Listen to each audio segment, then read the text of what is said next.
Greetings from Finesse and welcome to Business Tips Practical that create results magical. मेरे day to day consulting में एक problem जो मैं देखती हूँ that how do family businesses integrate the second generation and third generation into the business. I'm sure आपने भी ये प्रॉब्लम फेस की होगी. So let us try and figure out कि कैसे हमें इंटीग्रेट करना चाहिए सेकेंड जनरेशन को और थर्ड जनरेशन को into the family business. Credit Suisse की एक स्टडी आई थी जो इकोनॉमिक टाइम्स में प्रिंट हुई थी, जहां पे उन्होंने बताया था कि financial performance of family owned businesses is always better than non family owned businesses. आप एबिटा देख लीजिए, आप मार्जिन्स देख लीजिए, आप रेवेन्यू ग्रोथ देख लीजिए, आप कैश फ्लो रिटर्न्स देख लीजिए. Performance of family businesses is better than non family businesses. And जैसे ही हम इस बात को सोच के खुश होते हैं, let me give you another statistics. एक स्टडी है जो बताती है कि only 13% family businesses survive till the third generation and उसके बियॉन्ड ओनली 4%. एंड 1/3 जो कॉन्फ्लिक्ट्स होते हैं ये इंटरजेनरेशनल कॉन्फ्लिक्ट्स होते हैं. हमने बहुत सारे बिजनेसेस को स्प्लिट होते हुए देखा. इनफैक्ट काफी डर्टी लिनन पब्लिक में भी वॉश हुई.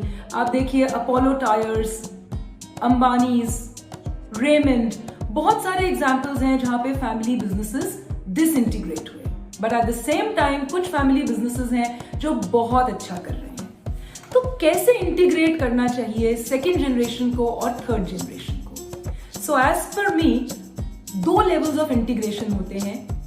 Integration of the family member with the team, जो प्रोफेशनल टीम हमारे लिए काम कर रही है, and integration of the family member with the other family members. तो आज के एपिसोड में हम बात करेंगे integration of family member into the team. एक बहुत ही बढ़िया एग्जांपल दूंगी मैं आपको मुथूट फाइनेंस का. 2017 में जब सुजैना मुथूट ने मुथूट फाइनेंस को ज्वाइन किया, उनको कहा गया प्लीज गो एंड ट्रैवल, आप एक्सटेंसिवली ट्रैवल कीजिए and study the role of the regional manager. और ये जो रीजनल मैनेजर्स थे ये 70 ब्रांचेस की प्रॉफिटेबिलिटी के लिए रिस्पॉन्सिबल थे. When she went और उन्होंने जाके मार्केट में देखा कि रीजनल मैनेजर सिर्फ एक ऑपरेशनल सुपरवाइजर की तरह ऑपरेट कर रहा था. उन्होंने इस रोल को और स्टडी किया और फिर उन्होंने गुजरात से स्टार्ट किया, जहां पे उन्होंने वहां की टीम को ट्रेन करना शुरू किया.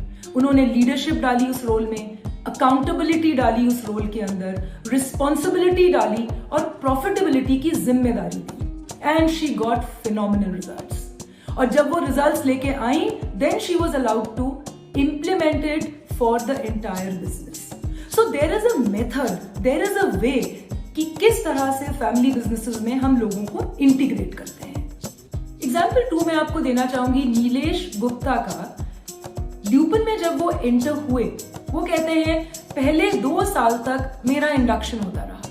People did not want to report to me and I was told कि आप इसको रिपोर्ट कर लीजिए, आप ये कर लीजिए. Then you went to Wharton और जब वो वापस आए उन्होंने कहा that I will join the business only when I have a clear set of responsibilities. So how should we handle it? Handle it, all right. तो हम हैंडल से ही देख लेते हैं कि कैसे हैंडल करना चाहिए. Number 1, hierarchy. अगर हम न्यू एंट्रेंट को, सेकेंड या थर्ड जनरेशन को कोई रोल दे रहे हैं हायरार्की के अंदर, तो उस रोल को सबको रिस्पेक्ट करना पड़ेगा. क्या होता है कि सेकेंड और थर्ड जनरेशन एंटरप्रेन्योर नॉर्मली अपने फादर या ग्रैंडफादर के सामने बड़े हुए हैं. तो जो पुराने एम्प्लॉइज हैं, कोई चाचा है, कोई अंकल है, कोई भैया है, और जब ये बच्चा पढ़ाई करके वापस बिजनेस में आता है तो उन्हीं अंकल, भैया, चाचा को इसको रिपोर्ट करने में दिक्कत आती है. रिस्पेक्ट कॉम्प्रोमाइज मत करिए, कंटिन्यू टू रिस्पेक्ट देम, लेकिन एक रोल की गरिमा होती है. तो जो लोग आपको रिपोर्ट कर रहे हैं उनको आपको रिपोर्ट करना भी पड़ेगा और काम भी करना पड़ेगा. अकाउंटेबिलिटी.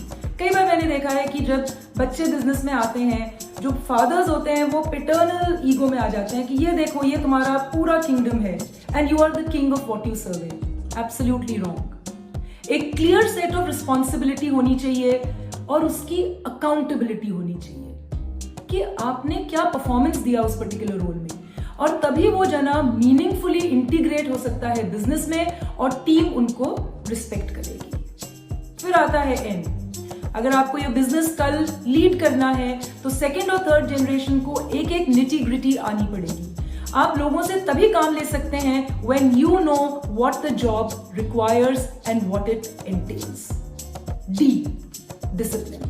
मैंने कई बार देखा है कि third generation, second generation office late आ जाएंगे, जब मन होगा आ जाएंगे। एक जगह तो मैं देखती थी used to bring his pets to office, long coffee breaks, long smoke breaks, बताए बिना छुट्टी पे चले गए। You may not get accepted into the culture. आपके ऑर्गेनाइजेशन की जो भी कल्चर है, अगर फ्लेक्सिबिलिटी है, फेयर इनफ, बी फ्लेक्सिबल। अगर डिसिप्लिन है, please be disciplined, because discipline is the cornerstone for successfully entering the family business. L, leadership, ये बहुत इंपॉर्टेंट है। एक इंसिडेंट आपको सुनाती हूँ। एक फादर ने, उनके बेटे ने एक डिसीजन लिया और वो उस टाइम पे ऑपरेशंस हेड कर रहे थे। So the father said, क्या करूं? ये डिसीजन तो मेरे बेटे ने लिया है, एम्प्लॉय तो है नहीं कि मैं उसे ओवर रूल कर दूं। Absolutely wrong. Please do not discount the second generation and third generation like this. What I'm saying is, ना तो सिर पे चढ़ाइए, ना डिस्काउंट कीजिए, handle them fairly. और अगर आपने कोई रिस्पॉन्सिबिलिटी दी है, then let that person lead the way. Don't get into paternal ego कि इसको नहीं आता, मैं बता दूंगा, या I have to accept it क्योंकि इसने किया है। और E, सबसे इंपॉर्टेंट, entitlement. सेकेंड जनरेशन और थर्ड जनरेशन कई बार बिजनेस में एंटर करती है with a feeling of entitlement. ये बिल्कुल भी नहीं होना चाहिए। You should work your way upward. तो बहुत आसान है, फैमिली बिजनेसेस बहुत फ्रूटफुल होते हैं। मैंने आपको बताया that they give much much better returns, it is satisfying, it's fulfilling, but be prepared. And yes, that's a very important thing कि प्रिपेयर कीजिए सेकेंड जनरेशन और थर्ड जनरेशन को अपने बिजनेस में एंटर करने के लिए। And think about the question, are leaders made और are leaders born? I am going to leave you with that thought. Request you to please like, share and subscribe our channel. Please feel free to share inputs. आप message box में लिखिए what is the next topic you would like to hear about. Have a nice week. See you soon. Thank you.